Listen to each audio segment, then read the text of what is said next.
My greedy mother-in-law tried to take my car by force. When I stopped her, she hit me hard with a hockey stick. I fell to the floor, stunned and in pain, while my husband just stood there, watching everything without saying a word.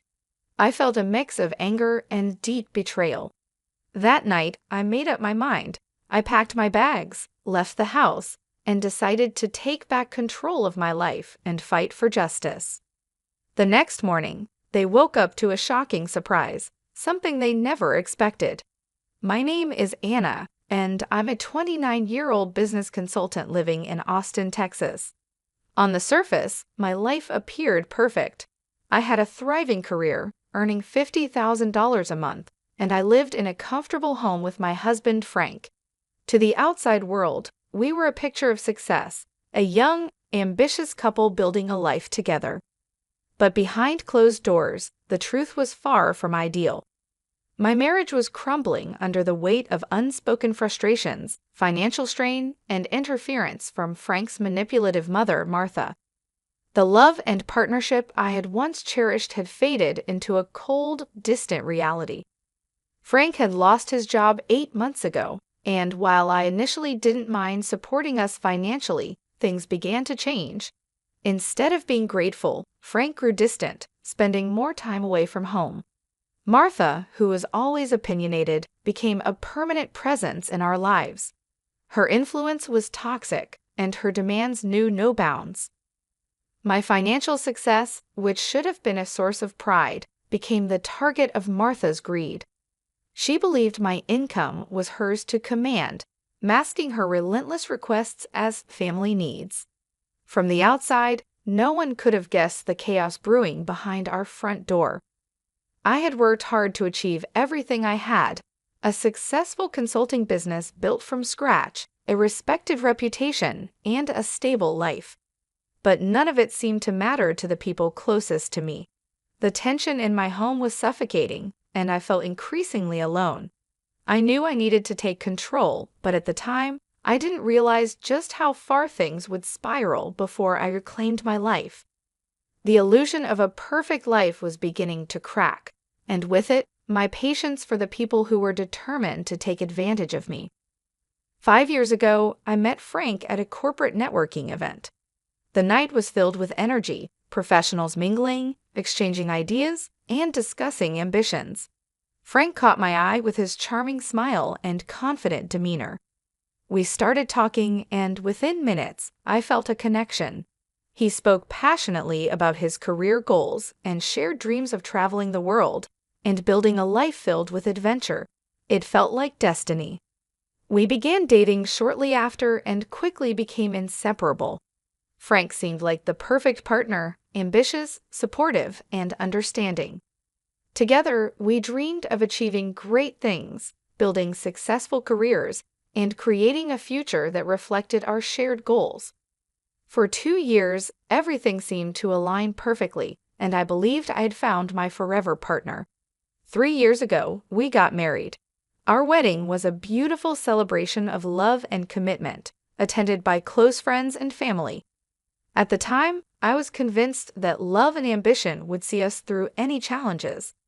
I felt unstoppable with Frank by my side, confident that we were a team ready to face life together. In the early days of our marriage, we supported each other through every challenge. I encouraged Frank in his career, and he cheered me on as I expanded my consulting business. We celebrated small victories together, like landing a new client or reaching personal milestones. I thought we shared an unshakable bond. But as time went on, cracks began to form. 8 months ago, Frank lost his job. I assured him it was a temporary setback and took on the financial burden without hesitation. I believed in his ability to bounce back and didn't mind stepping up while he found his footing. After all, I had built my career from scratch and knew the value of perseverance. What I didn't anticipate was the shift in Frank's behavior. He grew distant and detached, and the dreams we once shared felt like they were slipping away. Instead of growing closer during a difficult time, we started drifting apart, leaving me to carry the weight of our life alone. Frank's mother, Martha, entered our lives with an intensity I hadn't expected. At first, I thought her involvement was her way of being supportive during Frank's unemployment, but it quickly became clear that her presence was more about control and entitlement than care. Martha, in her late 50s, had a commanding personality that left little room for compromise. She started visiting frequently, often unannounced, inserting herself into every aspect of our lives. What began as occasional advice quickly turned into constant interference. She scrutinized everything: how I ran my household, how I spent my money, and even how I dressed. It wasn't long before the demands started. The first came as a casual request. "Anna, I've been feeling so stressed lately," she said one evening. "A spa retreat would do wonders for me. You don't mind helping out, do you? After all, we're family." Frank encouraged me to agree, saying it would keep her happy. Reluctantly, I gave in, thinking it was a one-time favor. I was wrong. Martha's requests escalated quickly.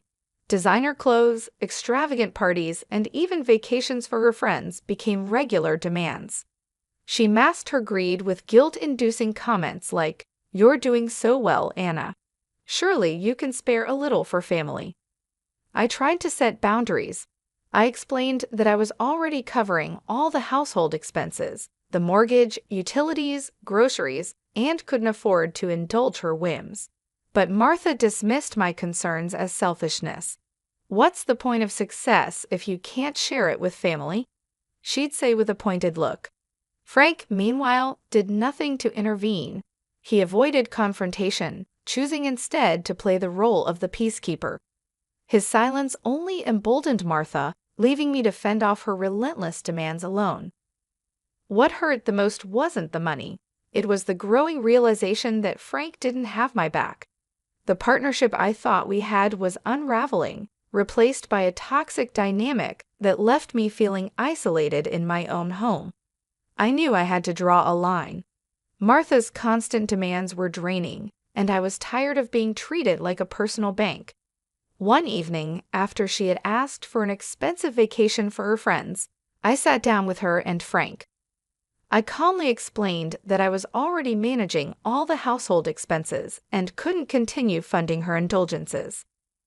"Martha," I said, keeping my tone firm but respectful, "I'm happy to help when it's truly necessary, but I can't keep covering non-essential expenses. I've worked hard to build my business, and I need to prioritize our household." Her response was immediate and cutting. "You're being selfish, Anna," she snapped. "I've done so much for this family, and this is how you repay me? You don't understand the value of family." Frank, as always, sat silently, avoiding eye contact. His refusal to support me stung more than Martha's words. I turned to him, hoping for some acknowledgement of how unfair the situation was, but he only shrugged, as if the issue wasn't his concern. Martha wasn't done. Over the next few weeks, her guilt-inducing remarks grew more relentless. She would casually drop comments like, "It's a shame when family doesn't look out for each other," or "money changes people. It makes them forget their roots." Despite my boundaries, Martha continued to test my patience. One evening, she made a shocking suggestion. "Anna," she said, her tone deceptively casual, "I need a car to get around, and yours is quite nice. Why don't you let me have it? You can always buy another one." I stared at her, stunned. My car wasn't just a vehicle, it was essential for my work and daily life. "I can't do that," I said, trying to stay composed. "I need my car for my business." Martha's face darkened. "You're just proving how selfish you are," she hissed. "You don't deserve the success you have." Her words cut deep, but it was Frank's silence that hurt the most. Once again, I was left standing alone, fighting a battle I never should have had to face. The demand for my car marked a new low. Martha's audacity seemed limitless, and I was done indulging her greed. Still, I tried to keep my composure. "Martha," I said firmly, "I've already explained that my car is essential for my work. It's not something I can give away." Her response was immediate and explosive. "You're being selfish," she shouted. After everything I've done for this family, you can't even give me a car? You don't deserve the life you have." I turned to Frank, desperate for support. "Do you have anything to say about this?" I asked, my voice shaking with frustration. He shifted uncomfortably in his seat, avoiding my gaze. "Let's not make this a big deal," he muttered, his indifference cutting me like a knife. Before I could respond, Martha's anger boiled over. She stood abruptly and scanned the room, her eyes landing on a hockey stick leaning against the wall, a leftover from Frank's childhood. Without hesitation, she grabbed it and swung it at me with full force. The impact was sharp and searing. The stick struck the side of my head, and pain shot through my skull. I stumbled backward, clutching my head as tears blurred my vision. "What is wrong with you?" I gasped, struggling to steady myself. Martha's voice was filled with venom. "You ungrateful brat," she screamed. "You think you can hoard everything for yourself? You don't belong in this family." I looked at Frank, pleading silently for him to intervene, to defend me, to show some semblance of care. But he remained frozen, watching the chaos unfold as if he were a spectator at a show. In that moment, something inside me broke. I realized the man I had married was no longer my partner, but an enabler of the abuse I was enduring. That night, I made my decision. While Frank was out with friends, I packed my bags, ignoring the throbbing pain in my head.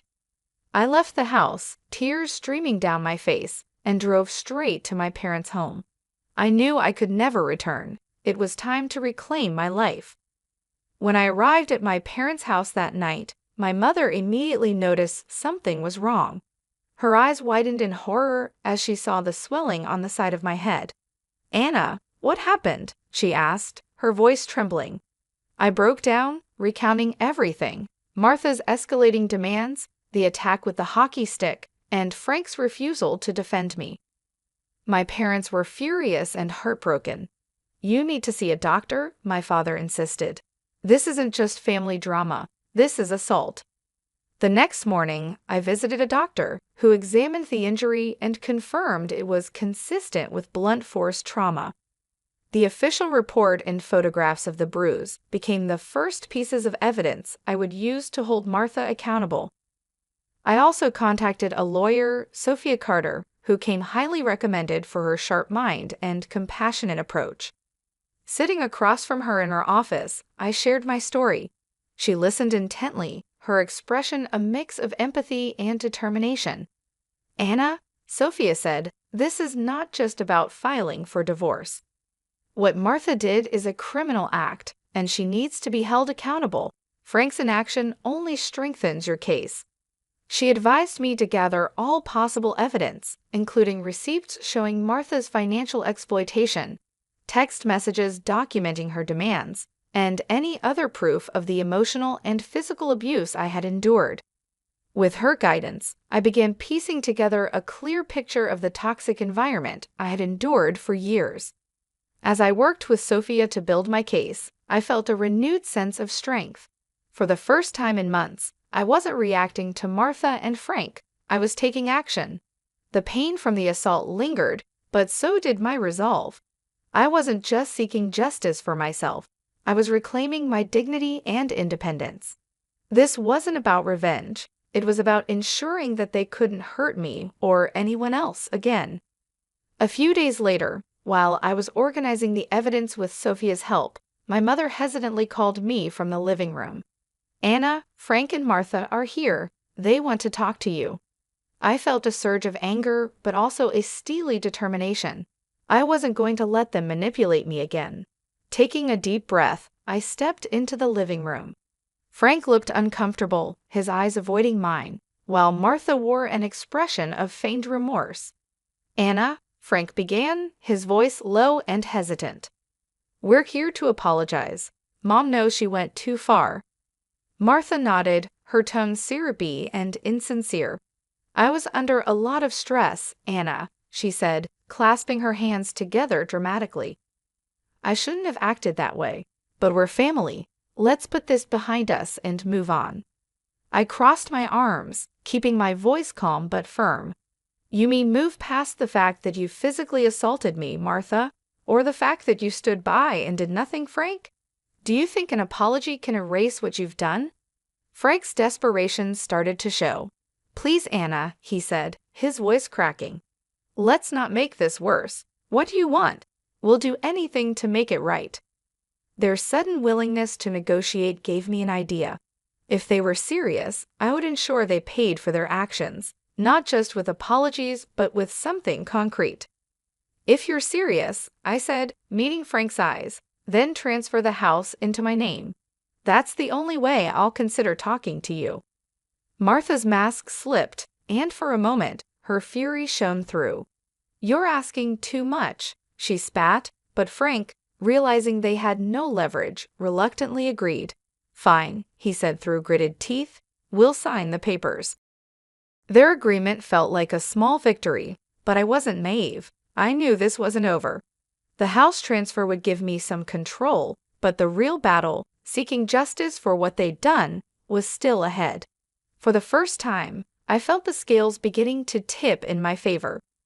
A week after their reluctant agreement, Frank and Martha returned with the legal documents to transfer the house into my name. My lawyer, Sophia, meticulously reviewed every detail to ensure there were no loopholes. Once I signed the papers, the house was legally mine, a significant step toward reclaiming my independence. With the house secured, Sophia and I shifted focus to the criminal charges against Martha. The evidence was undeniable. The doctor's report, photographs of my injury, and Martha's threatening text messages sent after the assault. Frank's inaction during the incident only strengthened our case, proving the hostile environment I had endured. When the court date arrived, I walked into the courtroom with a mix of nerves and determination. Frank and Martha were seated at the defendant's table, their expressions ranging from indifference to barely concealed hostility. Martha's lawyer attempted to downplay the incident, framing it as a family misunderstanding fueled by stress. But the evidence painted a different story, one of greed, manipulation, and outright violence. Sophia's arguments were sharp and precise. She highlighted not only the physical assault, but also the financial exploitation and emotional abuse I had endured. This is not a misunderstanding, she told the judge firmly. This is a case of repeated abuse, culminating in a violent attack that could have caused serious harm. The judge listened carefully, reviewing the evidence. When it was time for Martha to speak, she tried to justify her actions, claiming she had been pushed to the edge. Her lack of genuine remorse was evident to everyone in the room. After deliberating, the judge delivered a decisive verdict. Martha was sentenced to 6 months in jail for aggravated assault and ordered to pay $10,000 in damages. While Frank wasn't criminally charged, the judge publicly admonished him for his failure to protect me, calling his behavior deeply disappointing.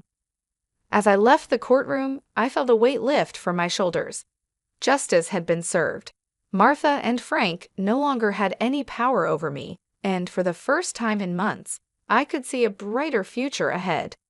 With the court case behind me, I finally felt free to rebuild my life on my terms.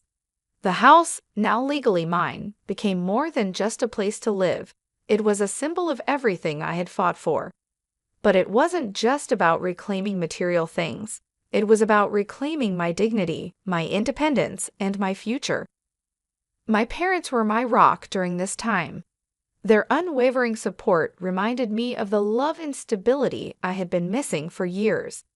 They encouraged me to focus on myself, and for the first time in months, I felt safe enough to do so. I threw myself into my consulting business with renewed energy. Work became my outlet, a way to channel my pain into something productive. I started taking on more challenging projects, expanding my client base, and even mentoring younger professionals who were just starting in the industry. The satisfaction of helping others while rebuilding my career gave me a sense of purpose I hadn't felt in a long time. Beyond work, I began to explore opportunities to support women who had experienced abuse. I reached out to local organizations and started volunteering, sharing my story to inspire others. It was empowering to turn my pain into a force for good, and it reminded me that I wasn't alone. So many women had faced similar struggles and found their strength. Frank tried to contact me a few times after the court case, but I blocked him from every avenue. I had no interest in hearing his excuses or dealing with his attempts to manipulate me. Martha's jail sentence was a reminder that actions had consequences, and I hoped it would deter her from hurting anyone else in the future.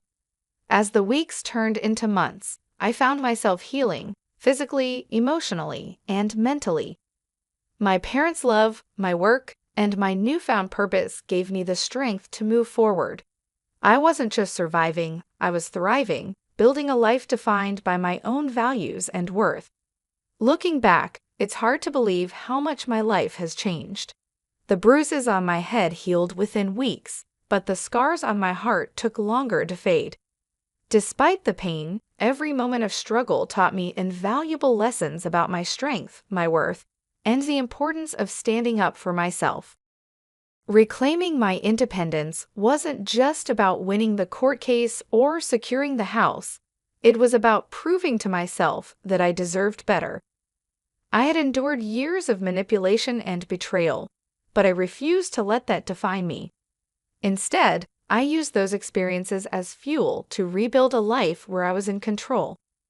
My consulting business has flourished in ways I never imagined. With the toxic weight of Frank and Martha gone, I've been able to focus entirely on my goals.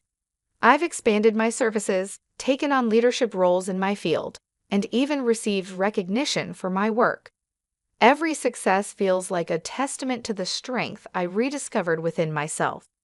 Beyond my career, I've found purpose in helping others. Sharing my story with women in similar situations has been deeply fulfilling.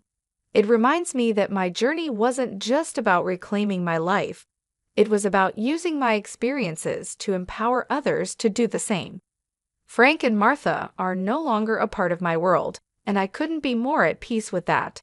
Their attempts to control and hurt me are behind me, and I've ensured they can never harm me again. The house they once tried to use as leverage is now a place of comfort and freedom. As I move forward, I carry the lessons of this chapter in my life with me. I've learned that self-worth isn't negotiable, and that true strength comes from knowing when to walk away. My journey wasn't easy, but it shaped me into the resilient, independent woman I am today. For that, I'm endlessly grateful. My future is mine to write, and this time, I'm in control of every word. Thank you for joining me on Anna's powerful journey of resilience and reclaiming her life. Stories like these remind us of the importance of standing up for ourselves and never settling for less than we deserve. If you enjoyed this story, don't forget to like this video to show your support and inspire others. I'd love to hear your thoughts, so drop a comment below. Did Anna's story resonate with you? What would you have done in her shoes? Let's keep the conversation going. And if you don't want to miss more stories like this, be sure to subscribe to the channel and hit the notification bell so you're always updated when new content drops. Your support means the world to us, and we're so grateful to have you here. Until next time, stay strong, stay inspired, and take care of yourself. See you in the next story.